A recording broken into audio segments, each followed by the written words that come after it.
Lux presents Hollywood.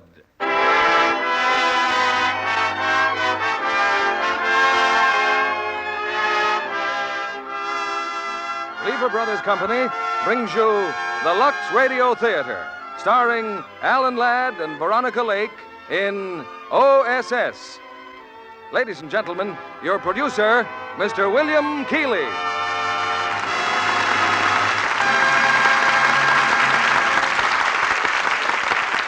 Greetings from Hollywood, ladies and gentlemen, and welcome to the Lux Radio Theatre's presentation of Paramount's gripping screenplay, OSS, starring Alan Ladd in his original role, co-starred with the talented and lovely Veronica Lake. In introducing tonight's play, I'd like to quote from Major General William J. Donovan, who, during the war, directed the Office of Strategic Services. He says, "While the characters in this motion picture are fictitious, the story is based on a composite of actual incidents in the diversified activities of the Office of Strategic Services, which conducted intelligence, special operations, and unorthodox methods of warfare in support of Allied military operations. It is a tribute to the brave, resourceful men and women, living and dead, who volunteered for these dangerous assignments." In other words, tonight's play is more than thrilling entertainment. It is a glimpse into the hazardous, behind-the-lines activities of those loyal Americans who paved the way for victory, whose lives depended hour by hour on meticulous attention to the smallest detail. An agent of the OSS could not afford to look well-fed in a country living on starvation diets, well-dressed among ill-clad people, or well-groomed in a land where soap was non-existent. Behind the lines, I'm sure a Lux complexion would have been a certain giveaway among women of the OSS, just as it's a hallmark of good grooming among women in civilian life. In fact, I can think of no better countersign or password for admission to the League of Lovely Women than Lux Toilet Soap. From LTS, we take you now to OSS, starring Alan Ladd as Martin and Veronica Lake as Ellen. Here's the curtain for Act One.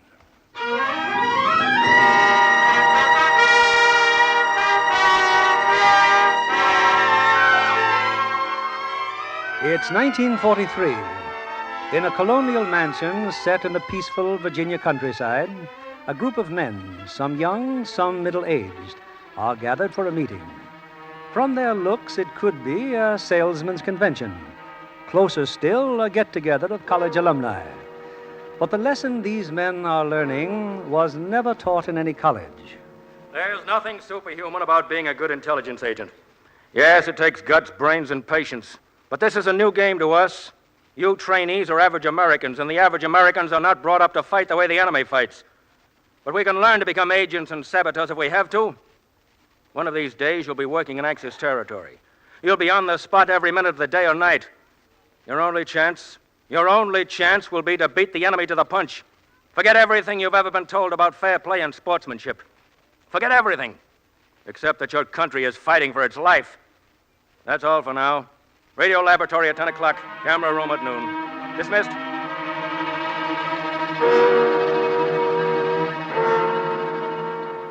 Come in, Commander Brady. Sorry to drag you out this time of night, but I've just had a visitor, General Donovan.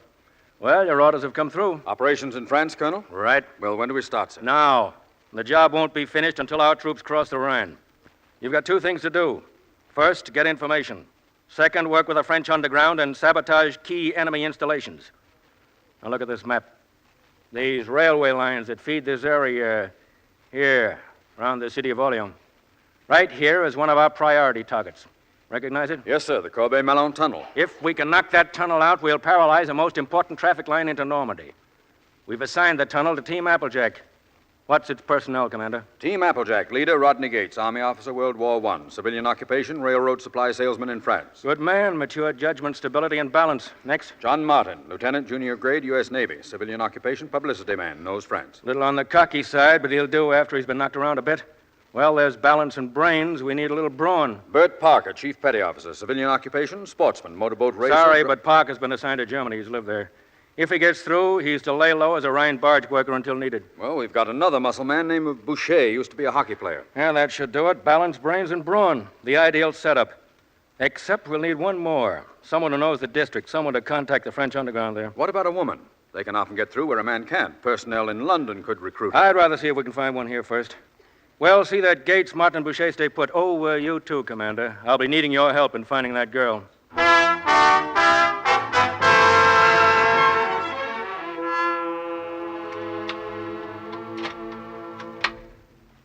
So this is where you live, Miss Rogers. This is it, Mr. Brady. Alone? Oh, no, with Jean-Jacques, my cat. Well, it's been very nice meeting you. Thanks for a lovely evening. You're welcome. I'm really very glad Uncle Arthur asked you to call me.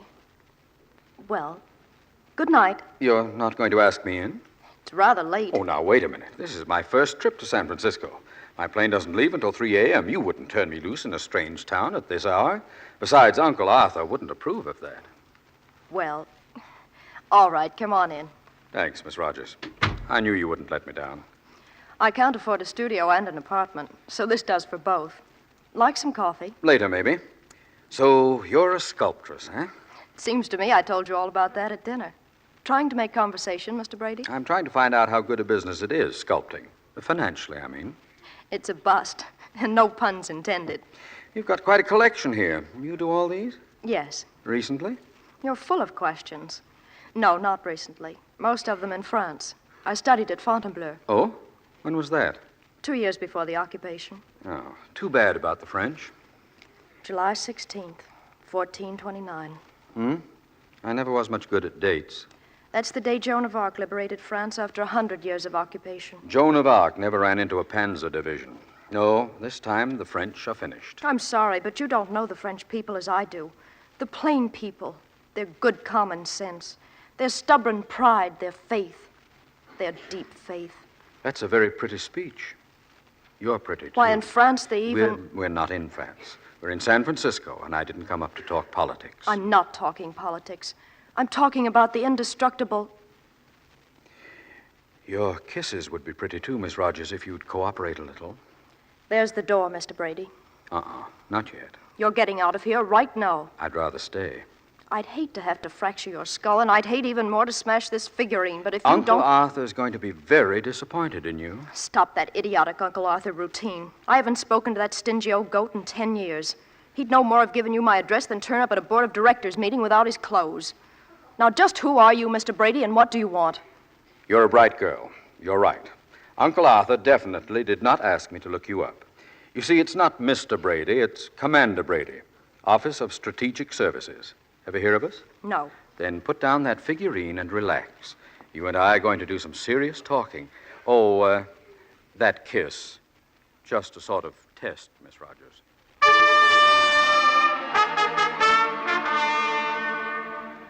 Message for you, Colonel Field. Go ahead, read it. San Francisco says yes. It's signed, Brady. Good. Call the laboratory. Tell them Brady will be in for a full report on Thursday.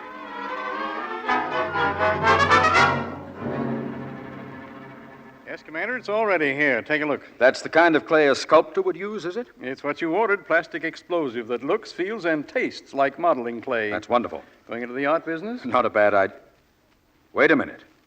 Why couldn't we develop a whole line of out-store merchandise? More plastic explosive to put up in tubes like tubes of paint. Time pencils as crayons. Reels of fused picture wire. It could be done. Now, you're sure of this stuff? You can actually model with this explosive? Definitely. Let me use your phone. This is Commander Brady. Get me Colonel Field, please. Now, look, start turning out that clay. We'll need a lot of it. Pack it well. It'll have a long way to go. And the tubes, the picture wire? That, too, right away. High priority. You can... Colonel Field? Brady. Applejack can go to London tomorrow. The girl? I'll wire her now. Everything's set. She can join us later over there. Oh, and from now on, we're referring to Miss Rogers as Helene Dupré.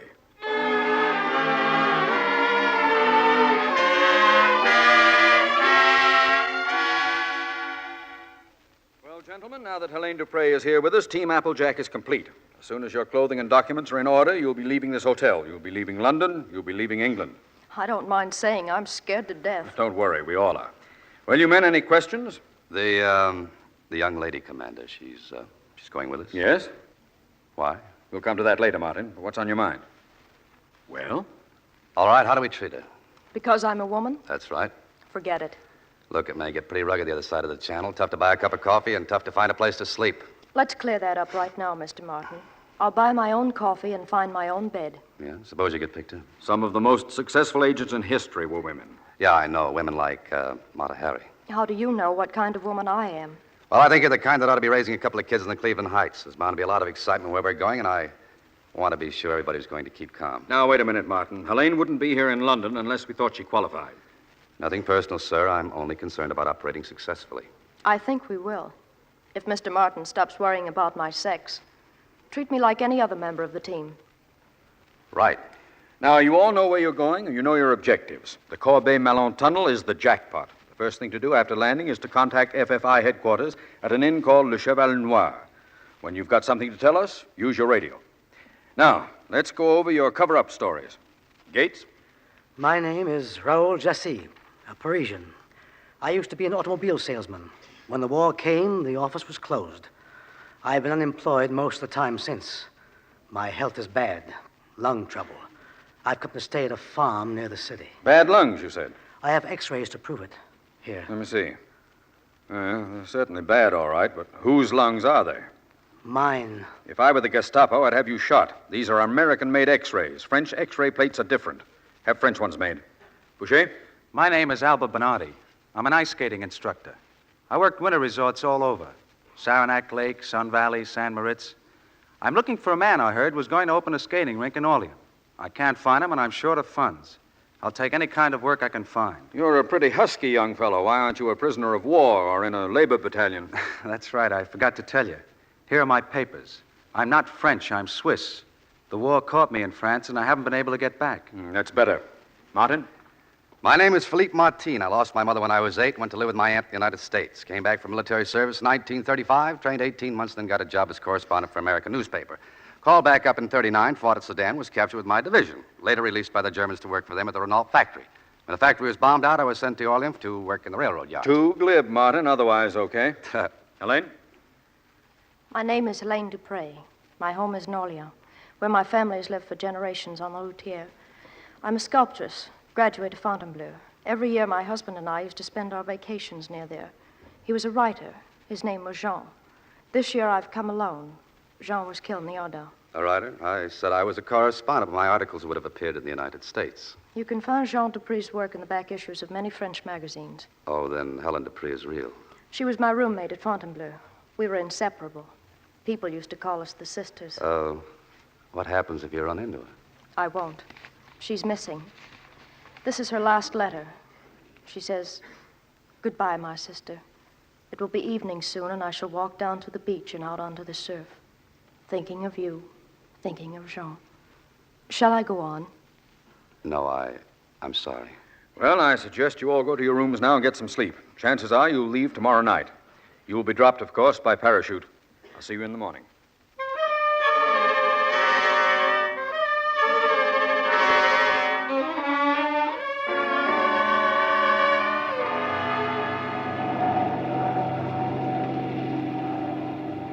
I've just been talking to the pilot.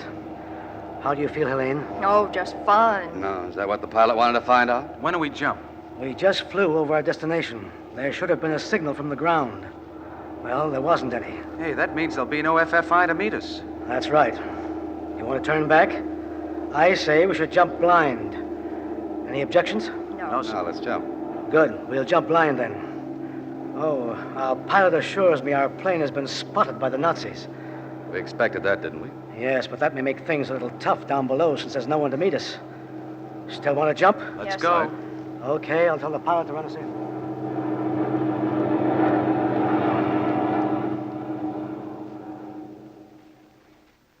I have counterintelligence for you on the telephone here, Colonel. Oh, thank you. Hello, Master speaking. There's a lone unidentified plane over your area. Strong formation of British planes was reported earlier. This one may be a straggler or it may be parachutists.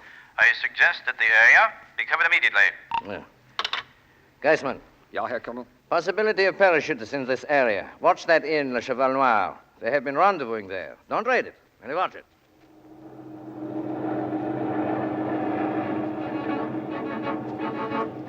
Get ready to jump. Good luck, everyone. See you at the end, Helene. Belvoir. I'll be there, Mr. Martin. All right, start jumping.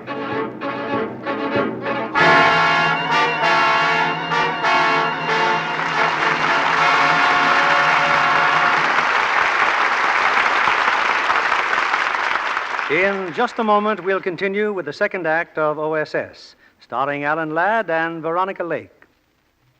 Meanwhile, here's Libby Collins, our Hollywood reporter, looking mighty pleased about something, too. I guess it's the movie I saw this afternoon, Mr. Keeley. You can't beat a good Western. There's such a lot of fun. Sounds as though you saw that new Republic picture. That's it, Plainsman and the Lady. A real thriller-diller starring William Elliott, Vera Ralston, and Gail Patrick. I've seen Bill Elliott in dozens of hard-riding films, Libby, but I always thought of Vera Ralston as an ice skating star. Oh, she is, and was once Olympic skating champion. But in Plainsman and the Lady, she again proves herself a fine dramatic actress. Vera's had quite an exciting career, you know. She escaped from her native Czechoslovakia on the very last plane before the borders were closed. That was exciting. Mm-hmm. But the real thrill of a lifetime, she says, was getting her American citizenship papers last Flag Day. Well, this country has gained a stunning new citizen. Vera's a real beauty. Oh, she is that, Mr. Keeley. She's one of the most photographed girls at Republic. And the studio says she just can't take a poor picture. I don't wonder, Libby. How could anyone miss with a complexion like Vera Ralston's? Mr. Kennedy, you're certainly a man with a single-track mind. When it comes to lovely Lux complexions, I admit it. Well, you're quite right about Vera Ralston's. She uses Lux toilet soap every day. She told me active lather facials with Lux toilet soap are a wonderful aid to beauty. They leave your skin feeling fresh and smooth. Libby, won't you tell the ladies in our audience how Vera Ralston takes her Lux soap facial? Well, here's what she does, and it's very simple and quickly done. Smooths on lots of the creamy Lux soap lather and works it in thoroughly. Rinses, first with warm water, followed with a splash of cold. Then she takes a soft towel and pats her skin ever so gently to dry. And that's all there is to a Lux soap beauty facial. And Mr. Kennedy, screen stars find it a wonderfully effective care. You're absolutely right, Libby. We know from actual tests that Lux toilet soap facials make skin lovelier.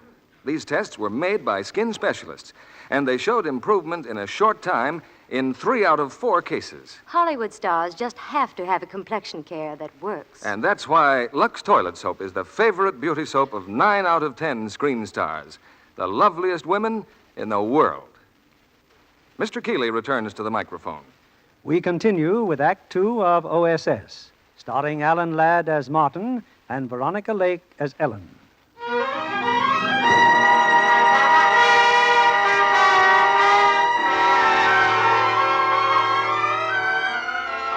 Nearly 3 days have passed since Team Applejack parachuted into a patch of woods near the French city of Orleans.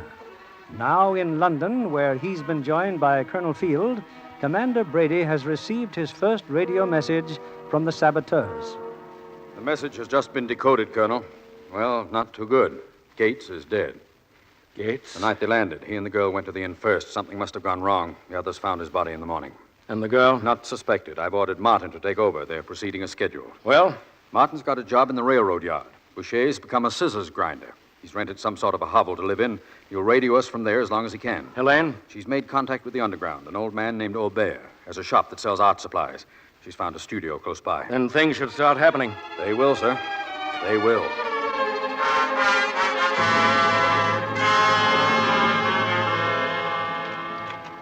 Scissors shopping. Knives and scissors shopping. Knives and scissors shopping. Can you sharpen sculpting tools? Anything, madame. Scissors shopping. Knives and scissors shopping. How much? I have not sharpened chisels like these in a long time. I met Martin an hour ago. Oh, I can do them all right. Where? Newspaper stand, near the railroad yard. Well, how much? 10 francs each, madame. 10 francs. 20-car train, 6 a.m. tomorrow. That's ridiculous. Oh, man must live. But where? Le Mans. All right, here. Thank you, madame. I will sharpen them like new. 10 francs each. Outrageous.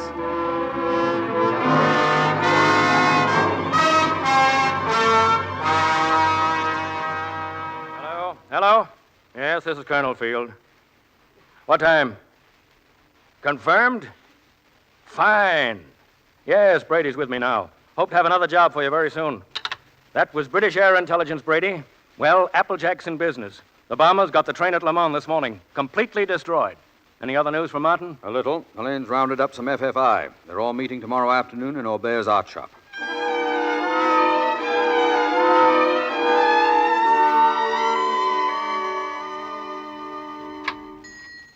Come in, madame, monsieur. These two men are my friends, Papa. Monsieur Martin, Monsieur Boucher. Your people here, Aubert? They are here. How many? Reynald Lefebvre and Madame Riot. They are in back of the shop. The military patrol saw us come in. We're apt to have visitors. If we do, just remember we're here to listen to Madame Dupree's lecture on art. My friends know, monsieur. Come this way. There are some important targets the Air Force can't seem to get at, especially the Corbeil-Merlon tunnel. What about it, Reynaud? That's the closed military area. Every approach is guarded. We tried again last week. We've got to keep trying. It's a must. What about the bridge at Rostin? That's Lefebvre's group. Who takes the Chambon repair shops? I will. Fine. We have the explosives here for you. I have already made yours up, Monsieur Reynal. Little sacks marked modeling clay, plastic explosives. Madame Riot, you will get tubes of paint. They will be ready for... Who's that? The patrol? Wait a moment. I have to open the door. It's Colonel Meister. You'll continue with your art lecture, Madame Dupree. As I was saying, the so-called new trend in art is actually a very old one.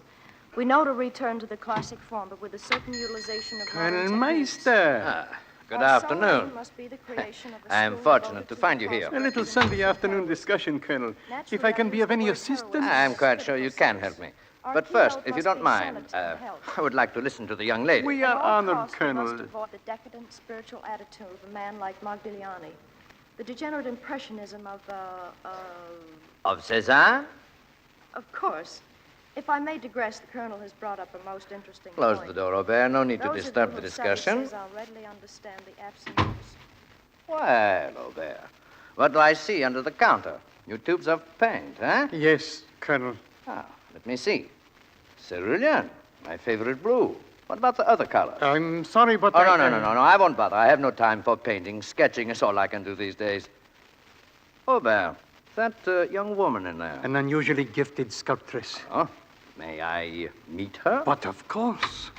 Madame Dupree, if you have a moment, please. Excuse me. Yes, monsieur. Madame Dupree, may I present... Meister, Madame, Paul Meister. The Colonel's sketches. Merely impressions. Oh, Aubert, I need another pad. I am sure I have one somewhere. Madame must permit me to see her work. But there's nothing of mine here, Colonel. At your studios, then? I have my car. Really, I haven't a thing worth seeing at the moment. Madame's modesty becomes her. I shall make the usual allowances. Well, very well, then. My apologies to your friends, Aubert. But I will pick up my pad later.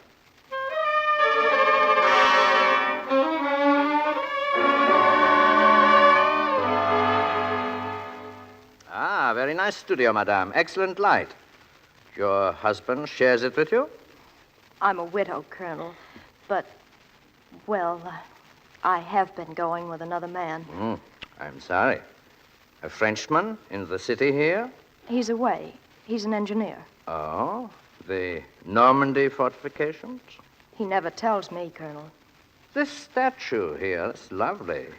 It's like yourself. You're very kind. Amazing technique for one so young. Your hand, Madame.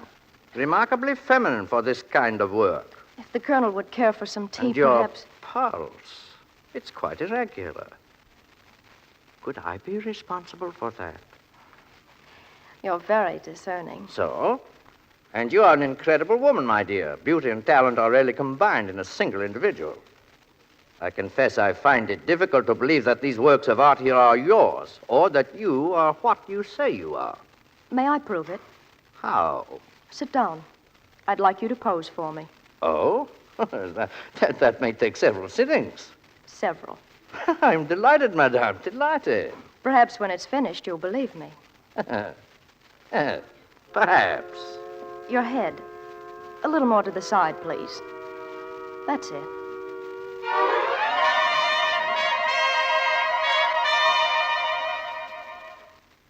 Meister's been coming here to your studio every day now for 2 weeks, and what have we got? Nothing except a pretty fair likeness of his head. I need more time, Martin. Bertie's raising the roof. He wants that Corbeil-Merlon tunnel destroyed now. As soon as it is, we go back to London. And believe me, I'm ready to go back. I'm not. Why, you're up a blind alley with Meister. He hasn't told you a thing. Break it off with him. Meister's my department. Don't overestimate yourself. He's dangerous. You don't have much confidence in me, do you? I'd feel the same about any girl I was working with. I thought we'd settled that. No special consideration for anyone. You're not a man and I'm not a woman. We're weapons. But you could stop worrying about Meister. He's leaving town. Yeah, where's he going? I don't know. When? Tomorrow afternoon. It's a troop train leaving for Normandy tomorrow afternoon. It'll pass through the tunnel. Well, Helene, how long would it take you to duplicate this head you've made?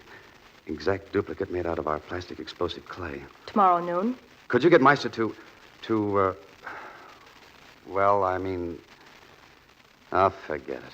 I could get him to take me with him on the train? I said forget it. Helene, it's Paul. Meister, Just a minute. let him in. I'll wait in the kitchen. Well, I had to come early, my dear. Staff meeting. I should be there now.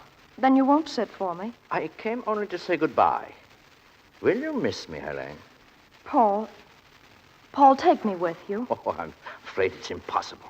Not for an officer of your importance. Oh, I suppose it could be arranged, but... Please, Paul, please. Helene, darling, you are not deceiving me. I know why you want to come with me. I have known how matters stood since the day I met you. Have you? Your engineer.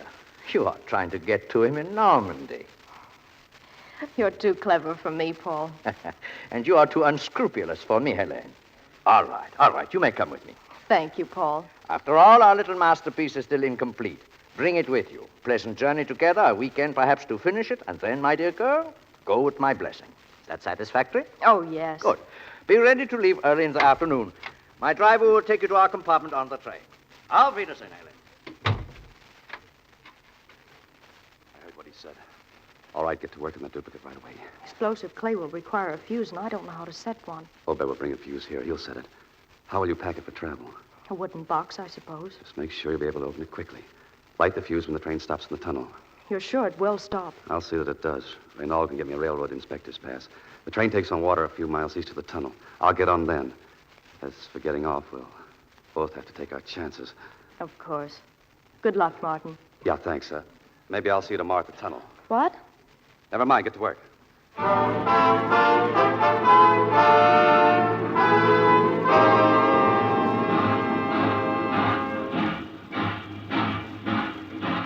You're the engineer? Yes. What are you doing here? Just came aboard. Inspector Martin, check ride. Inspection. What do you expect of this piece of junk? Never mind that, you're late.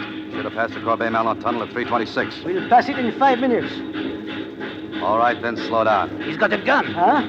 I said slow down. Why are you doing this, monsieur? For France. Now jump, both of you.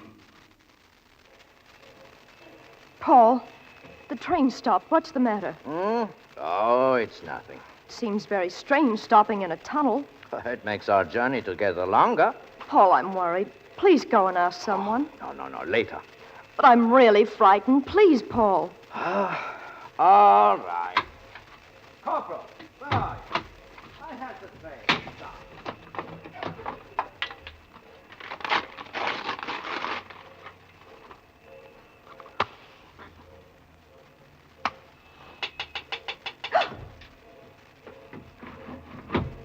Martin, Don't ask questions. Hand me that box. the fuse is lit. Good, I'll set it by the track. Here. Be right back. Climb out of the window. Hey, open the door. What's the matter? Climb out, do you hear? You've still got a chance. Who is that talking? Hello? Hurry. Corporal, break this door down. She is gone. The window. A man and woman, Herr Colonel. There, the mouth of the tunnel. You, guards, stop those people. Fire! Set bombs. There's a fuse burning. Stop those people. Stop them!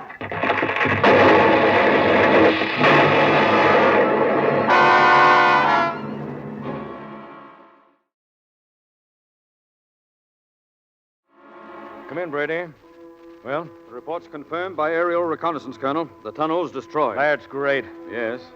Except there's been no word since from Team Applejack. I know. Get a message through to Team Sombrero. Tell them to stand by to take over Applejack's assignments. Martin, Boucher, the girl, they're either dead, Brady, or captured.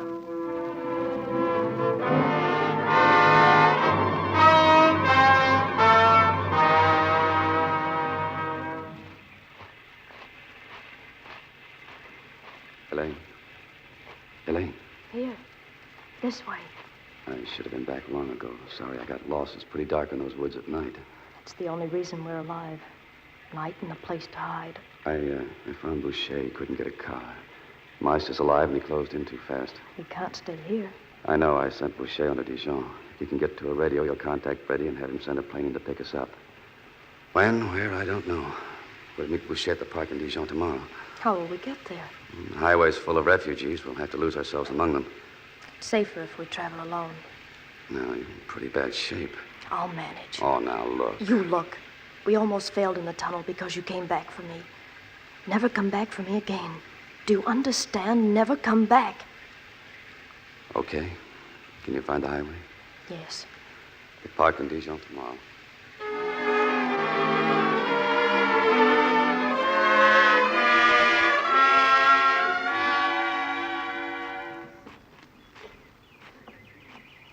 It's all right. You can sit down. Hello. Hello. Where's Boucher? We've had some luck. He found some FFI. They're getting us jobs at the airport. Did he find a radio? No, not yet. We've got to be careful. Meister and his boys will be breathing down our necks. Do you have any money? I haven't eaten since yesterday. A little. We'll find a restaurant. Those men. What? Don't look. 2 of them. They're watching us. Start smiling. That's better.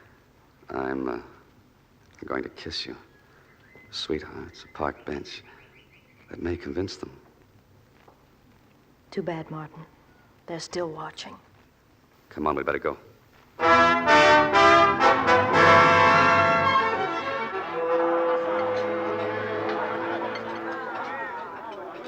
Oh, some more luck. A booth near the door.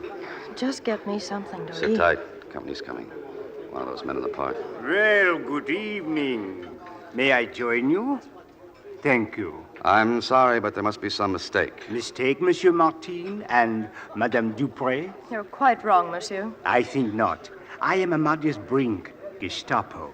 Oh, in case you are armed, monsieur, don't forget my colleague, Herr Ansvold, here is close by. That was fine work, that tunnel job of yours. What are you talking about? These papers, monsieur. A full report of your activities. They just arrived in headquarters. Would you care to read them? This is outrageous. You intrude upon us. Madame would presumed- prefer to discuss the matter at headquarters? What do you mean, prefer? Fortunately, I had access to these papers before any of the others saw them. What do you want from us? What I want from you isn't the question. What do you want from me? No, very sensible man, Herr Brink. His side is going to lose the war, and being a practical man, he looks to the future. I could be very useful to you. I have access, for instance, to the weekly Dijon-Berlin military pouch, and the courier's my cousin. And what's your price? Immunity? That goes without saying. A small weekly payment and 50,000 American dollars deposited in my account in the Bank of Switzerland. Maybe we can do business. I was so sure we could. You'll have to get us a radio. Oddly enough, I have another cousin who might be persuaded to lend you one for 20,000 francs. We'll be short of funds until we contact our principals. Until then, only too glad to accommodate you. At a fair rate of interest, of course, shall we say 15%? Well, I will leave you to think things over. Till tomorrow, then, at the same time, here. Oh, Herr Ansvold, just refugees. A couple madly in love with each other. You believe him? There's no choice. I have to. And we were going back to London. Brink is on the level. We don't dare leave. If he isn't, we'll get what Gates got. Oh, Helene, I'm sorry. For what? Oh, the way I snap at you most of the time, the way I... Aren't you forgetting something? Yeah. Sure I am. Treat you like any other member of the team. That's what you want, isn't it? Yes, Martin. That's what I want. Someday, maybe, if we ever... Skip it. Here's the menu. It may be our last meal.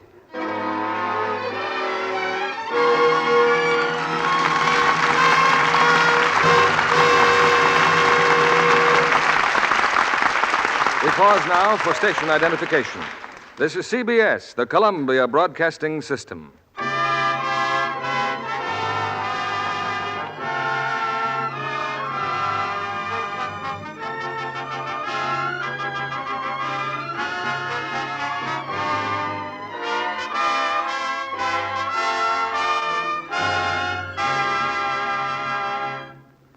In a moment, we'll bring you Act 3 of OSS, starring Alan Ladd and Veronica Lake. In Hollywood, it's news when an actress gets a studio contract without having to take a screen test. It happened, though, to our lovely young guest of the evening, Miss Lucille Barclay. How does it feel to be a Paramount starlet, Lucille? I still can't believe it, Mr. Keeley. You see, I'd come to Hollywood for a summer vacation. The vacation turned into a full-time job when a talent scout for Paramount saw me and signed me up. Had you always been interested in an acting career? Oh, yes. Back in New York State, where I lived, I was a member of the Rochester Community Theater. Later, I studied dramatics in New York. And all to good purpose, it appears. Oh, I was very lucky. But for real achievement, Mr. Keeley, I nominate Joan Caulfield. I visited the set when Paramount was filming their big Technicolor production, Blue Skies, and, well, I had a chance to meet her. Just think. In Blue Skies, she's co-starred with Bing Crosby and Fred Astaire. You're right. That is a success story. Joan deserves it, though. She's exceptionally talented. And besides, she's about as photogenic as a girl can be. Lovely features and a truly flawless complexion. Well, Lucille, we're proud of the fact that Joan Caulfield is a Lux girl. So she told me, Mr. Keeley, and I wasn't a bit surprised. I've used Lux toilet soap myself a long time, and I think it's tops. Many famous stars agree with you there, Miss Barclay. And if I may say so, Mr. Kennedy, lots of ambitious young starlets. Every girl in pictures knows how important it is to have a nice, smooth skin for camera close-ups. Thank you, Miss Barclay. We're glad that so many charming women everywhere depend on daily Lux soap care.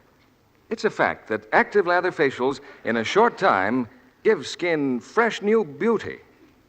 Now, here's a suggestion to the ladies in our audience. If you haven't tried Lux toilet soap as yet, why not see what this gentle care can do for your own precious complexion? Remember, Lux toilet soap is Hollywood's own beauty soap. Here's Mr. Keeley at the microphone. Act 3 of OSS, starring Alan Ladd as Martin and Veronica Lake as Ellen.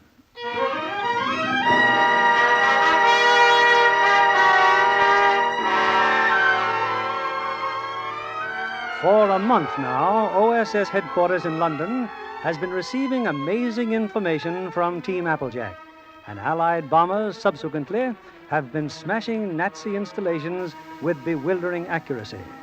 Back again in London, Colonel Field gets the details from Commander Brady. It's really quite simple, Colonel. Our key man, of course, is Brink. And we're sure of Brink as long as we continue to pay off. But getting the contents of their military Boucher pouches... has a job in the washroom of the airport. He cleans hats, shines shoes. Anyway, the courier with the pouch visits Boucher every time he takes the plane for Berlin. Boucher disappears for a few minutes. He's got a camera in the laundry closet, photographs the documents on microfilm, returns them to the courier, and radios here when he's ready for our plane to pick up the film. And how do we get a plane to Dijon? Mr. Brink again. Another of his cousins owns a farm outside of town. We run a plane in at night. Too good to last. Yes, sir. I've told Applejack they can come back to London whenever they're ready. We'll be contacting them shortly, Colonel. Any message? Yes, my congratulations. Also, my urgent suggestion that they leave Dijon. They've done their job.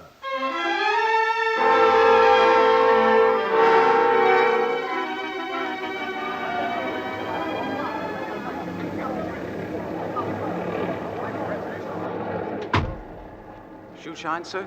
Brush your hat, sir? The courier. He was here, Boucher. This morning, Herr Brink. Good. Tell Martin our Gestapo spotters are closing in on your radio. One more message and they'll trace it to your rooming house. Suspend operations until I find another place. Oh, you might shine my shoes, if you please. The film, Boucher. Here. One of the documents I photographed is red hot. The Krauts have busted a top American code, Martine. Broken It's code. all on a film. Broken code. Brady's got to know about that quick. How soon can you get to your radio? Any time now, but... Tell Brady what we've got. Tell him to get a plane in here tonight, a big one to take us out with that film. We're through. We've had enough. The radio. If I try to use the radio... Yeah, what about it? Nothing. Where will you be? And Helene? Meeting Brink in the park. It's payday. After that, we'll go out to the farm. Come out as soon as you can. We'll be in London tonight. Tonight? Yeah. Oh, if you see Helene, say hello for me, will you?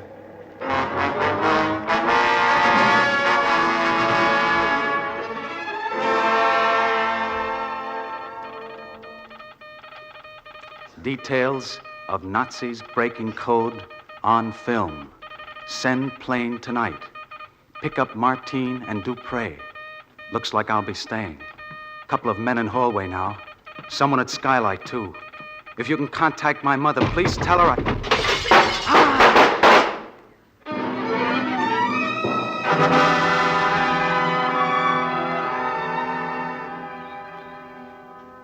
You're late, Brink. How long do you think we can hang around the public park? It was waiting for- unavoidable. Oh, good evening, madame. My money, monsieur. Here. Oh, thank you. You're on your way somewhere? Why? Because it is best if you are. They picked up your radio. Boucher. He is dead. Oh, I warned him. Dead? He didn't tell me you warned him. Did he get through to London? I think so. He was on the air when it happened. Oh, we have a new chief here. He has been inquiring about you. Colonel Meister. Meister? Here? Yes, definitely. It would be necessary for me to put your record and description back in the file. Oh, wherever it is you are going, if you would care to rent a car... All right, where is it? That one across the street.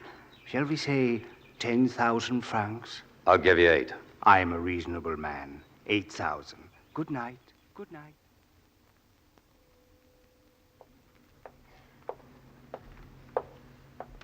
Herr Brink. Oh, Herr Answald. Isn't that your car I just saw? Who was driving it? My car? Yes, the man and girl. They looked strangely like the couple Colonel Meister just described to me. What couple? The colonel is very anxious to see you, Herr Brink, my trusted colleague. I don't suppose we could talk in purely business terms, Herr Answald.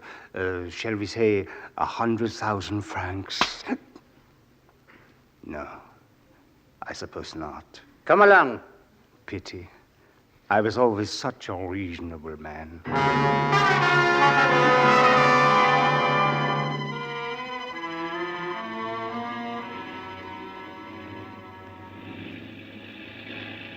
Look at it come across the field. I never thought an aeroplane could be so beautiful. Oh, London will be there in 2 hours, Helene. Boucher didn't die for nothing. He got the message through or the plane wouldn't be here. The door's opening. Come on. Martin, Helene. Commander Brady, Hey, what are you doing here? are we glad to see you? I wish I was good at making congratulatory speeches. Oh, skip it. Let's get out of here. Here's your film. Great work. Where's Boucher? We lost him. When? Early tonight. But what happened? I'll tell you on the plane, huh? Martin, I'm here because I have something to ask you. We're only half a jump ahead of the Gestapo. Can't we talk about it later? I'm afraid not. The Nazis are licked, Martin. They're falling back to the Rhine. Well, that's fine. That's fine. But what's it got to do with me? I'd like you to do one more job. Another job? Some time ago, we put a man into Germany posing as a barge worker on the Rhine.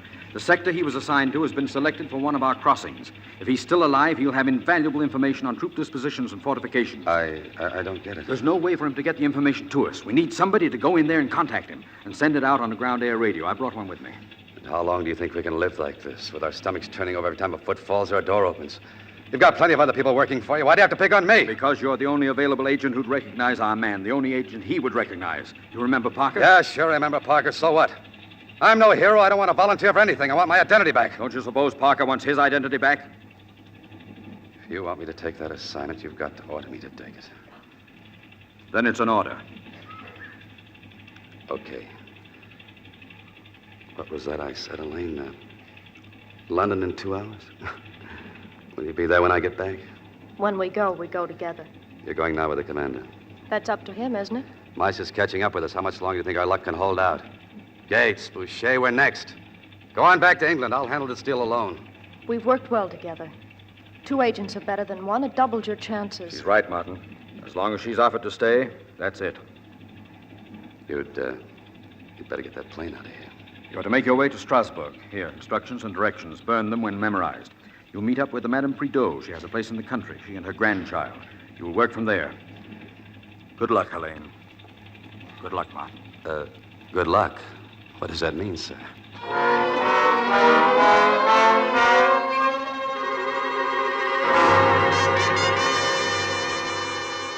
News from Martin, Colonel Field. They're at the Prideaux farm. Any word about Parker? Nothing yet, sir. How is Martin getting to us? Ground air radio. We send a plane over his area. Martin talks to the pilot. They've had contact every day now for about a week. Just don't ease up on him. He's got to locate Parker.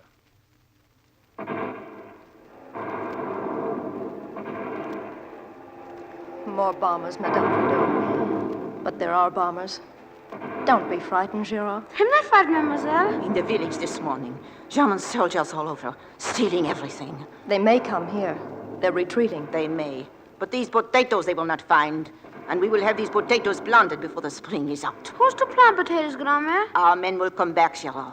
Always the men come back home. Monsieur Martin is going to the orchard again. He's talking to the American airplane. I'd feel better if he didn't have to go so far from the house. Maybe he can talk to our men, too. Maybe he can tell them when it's safe to come home. Listen, there's a truck on the road. Germans. Gerard, the potatoes. Hide them in the cellar. I can see them. They're turning in here. Monsieur Martin! He will see the truck. You can trust the boy and me, Helene. We are accustomed by now to receiving a Boche. They will learn nothing.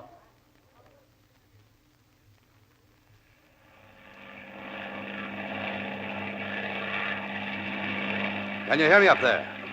Can you hear me? Slower, pal. More distinctly. We're recording this, you know. I said the Nazis are pouring across the Rhine. Bridges, boats, barges, anything that'll float. What about Parker? No sign of him. We've been on the docks every day. Most of the barge ran out when our plane started strafing. If Parker stayed on, we might have shot him up ourselves. Wait a minute. You expecting a truck? Huh? What are you talking about? Your house. A truck just pulled up. Troops. You better duck, Martin. You got a gun? Yes, but... Take care of yourself. We'll be back at 100.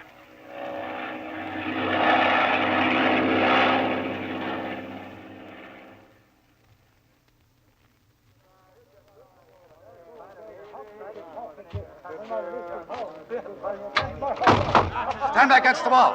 All of you. Martin, behind you, look out! Leave them to me. Another, and another. Throw the Schwein into the barn. So, there were no men here, mademoiselle. Hey, you look frightened.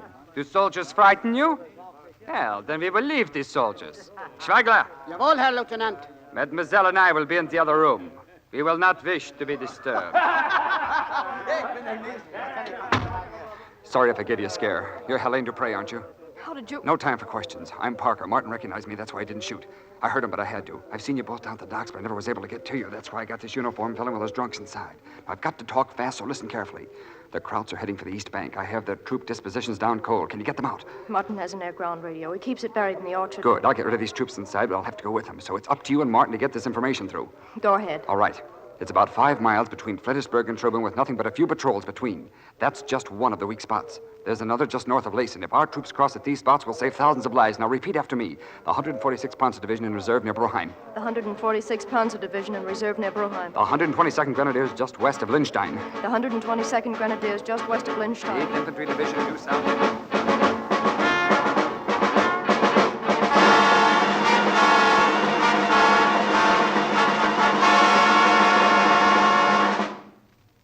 About 10 minutes ago. Parker had to go with them. Martin, are you up to talking? I'm okay. What did Parker tell you? I'll write it all down for you. If it gets through on time, thousands of lives can be saved and our job should be over. When will the plane be here? 1 o'clock. What time is it now? 12:30. Think you can do it? Yeah. Go ahead. Start writing. Madame, Girard. Yes, mademoiselle. Get some water. I wish I could do more for you. Your head, it's still bleeding. Don't worry about me. Just put it down on paper.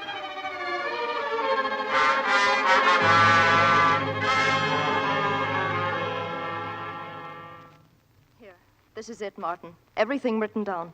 I'll come back as soon as I've contacted the planes. You will be leaving us then? Yes. Where you go, you will be together. We'll be together. We'll be together from now on.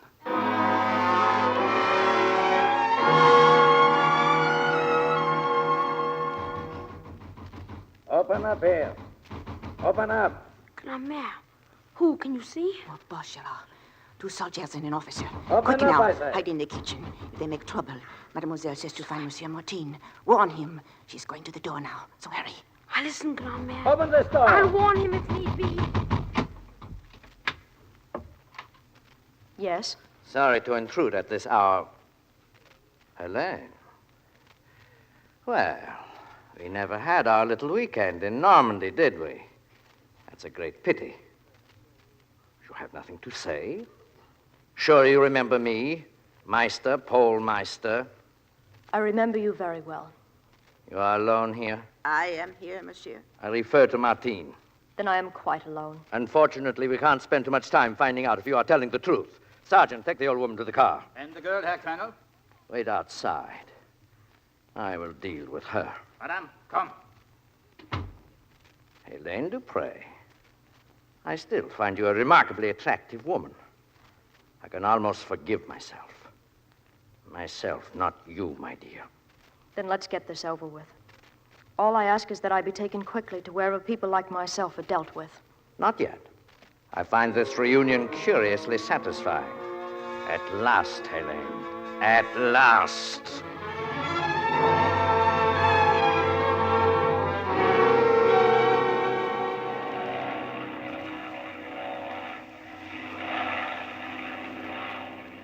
Monsieur Martin! Monsieur! Gerard, what's the matter? The woman, monsieur, they're taking them away. I heard him. Who? He said his name was Maestro. Oh, don't let them take them, monsieur, please. Who was with him? Only two others, soldiers, but hurry. She knows I went for you. Please come, please. The plane up there. I've got to contact You could do it later. Never come back for me again. Thousands of lives will be saved. Never come back. Thousands of lives. I can't, boy, I can't. Never thought you would be afraid. Never. Gerard, listen. Are you down there, Applejack? Yeah, I'm here. Anything wrong? No, nothing. And shoot. Recorder's on. 146th Panzer Division Reserve near Brunheim. 122nd Grenadiers just west of Liechtenstein. Liechtenstein. Slow down. The 8th Infantry Division south of Robert Canal. You're losing range, Martin. And slower. Robert Canal! R-O-B-U-R-G. That's better. What's your rush? 31st Engineers at Lindgren. 31st at Lindgren. The 18th SS Division around Horst and Steinbrück. Oh, let's have that last again. I want a clean recording. Please, I've got to get back. With news like this, so do we, pal. Repeat. The 18th SS Division around Horst and Steinbrück. The 52nd Infantry east of Freihof north of the highway. Just once more and we'll have it. 18th Division around Horst and Steinbrück. 52nd Infantry east of Freihof north of the highway. That's it, and tell Parker's okay as of a few hours ago. Swell going, Martin. Sorry to leave you, but I gotta get this back to headquarters.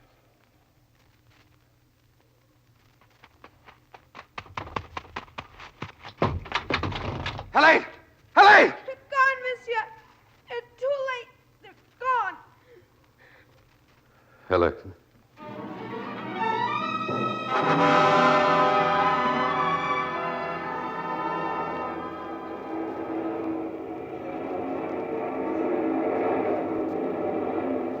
Look at them come, Martin.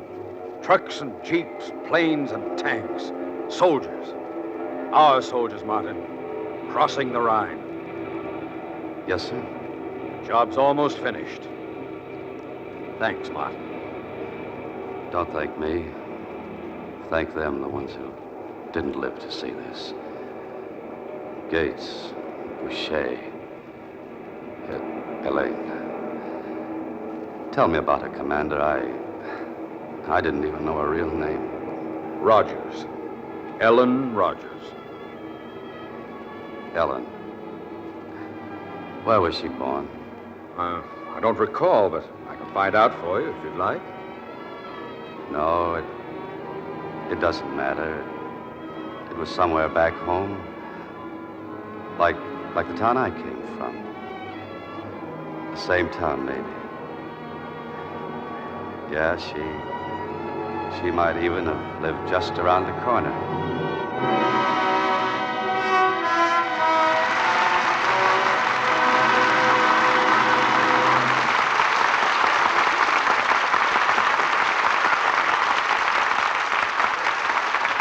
Well-deserved applause for an exciting performance by our two stars, Alan Ladd and Veronica Lake.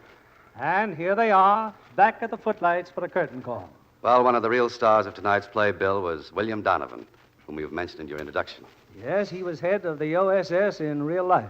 Didn't you make a picture on the career of General Donovan, Mr. Keeley? That's right, Veronica. The Fighting 69th, which, of course, was late in World War I.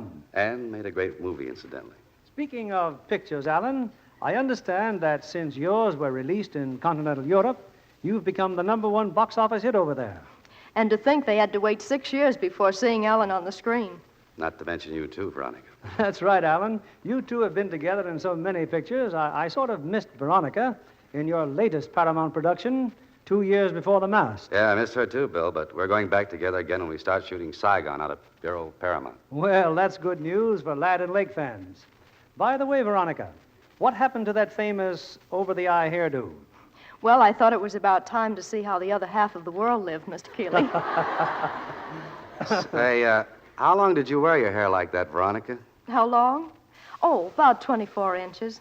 Well, confidentially, Veronica, I like your present hairdo even better. For one very important reason. What's that, Mr. Keeley? It doesn't hide any of that lovely Lux complexion. Well, it's certainly not hard to help keep your complexion lovely with Lux Toilet Soap Care. I always use it. And it's plain to see that that loyalty is well rewarded. Say, what are you presenting here next Monday night, Bill? Next week, we're proud to bring our audience for a second time this season 2 of Hollywood's top artists and one of the most famous acting teams in motion picture history, Greer Garson and Walter Pidgeon.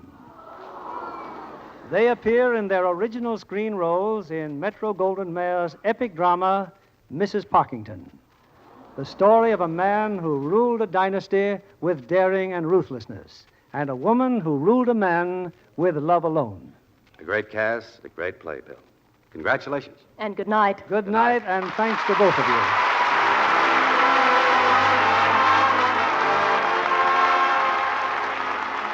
Lever Brothers Company, the makers of Lux Toilet Soap, join me in inviting you to be with us again next Monday evening when the Lux Radio Theatre presents Greer Garson and Walter Pidgeon in Mrs. Parkington.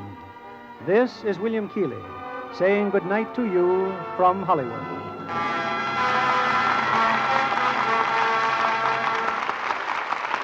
The main cause of the current soap shortage is the worldwide scarcity of fats and oils.